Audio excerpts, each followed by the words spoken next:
In this video we're going to link to an image that is online.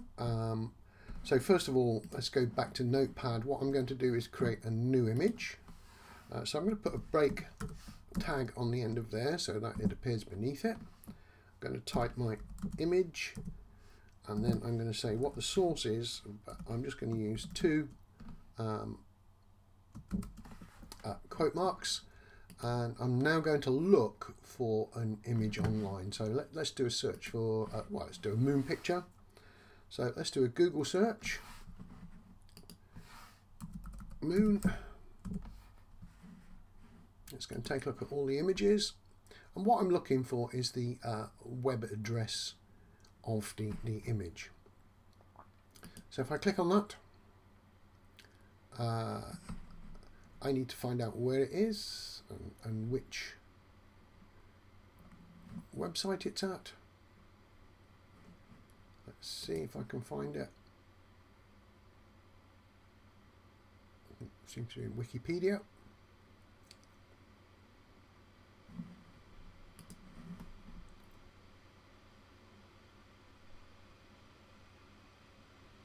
Okay, and there's my image. So if I right click on that, I can open this link in a new tab. There we go.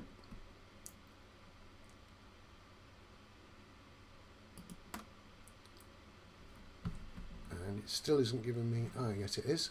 At the very top I've got the web address for it. So if I copy that, go back to my page and paste that in there. So notice again that this said en.wikipedia and gave me the path, but actually there was a HTTPS on the front. S stands for secure, so it's a hypertext transfer protocol, secure, and a colon and 2 forward slashes. Those are missing in this web address when you look at it here, but when you copied it, the full path was copied over. So if I save that and close these down,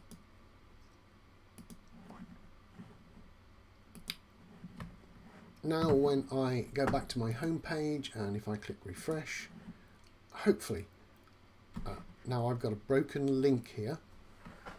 So if your image is not available or you can't access it from the web, you will have what we call a broken link, and it looks like a small picture with a line through it saying that it's broken. So I can't actually use that image in my page. So we have to go and find a better image, or an image that we can use. So let's see if we got one. Let's try again with moon.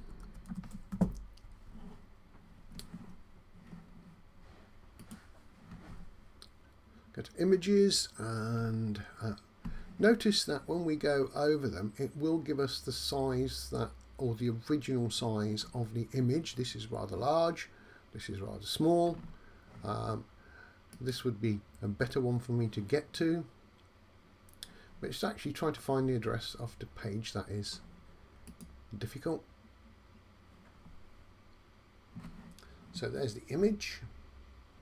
Whether I've got permission to show it or not is another matter.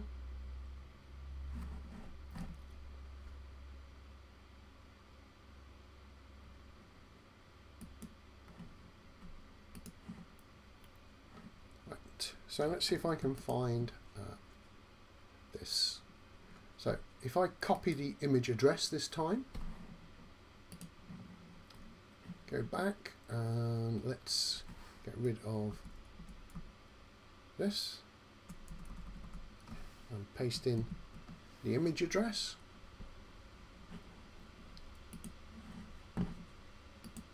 Save it. Let's close these down. Back to my home page and refresh the page. And this time I haven't got a broken link, but I have got the image. And if you remember that it was roughly 300 wide and about 300 high, it's a little large, so I need to shrink that down by setting my own Let's make it the same as the last one. Width equals 200. Well, let's make it 300, and the height is equal to 300. What I want you to notice here, sorry, 200, is that although I'm setting the width and height of the image, it's not actually the width and height of the original image. I'm setting up what I want to see it as. So I'm giving it a rectangle 300 wide, 200 high, whether the picture is that size or not. So if I refresh my page, there we go, a little bit squashed, but it's the same size as the image above. So that's how to insert or find an image online. And notice that when I had my image from my own folders, that was the path to it. But if I got one from the web, then I had the whole web address to use. And if I was not allowed to use it, in other words, there's some copyright or the site won't allow me to, then I end up with a broken link.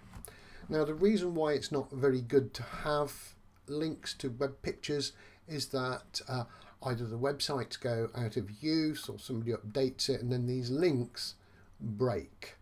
And if you've got a lot of pictures or a lot of links to other pages that no longer exist, your website's going to look rather messy with lots of broken images.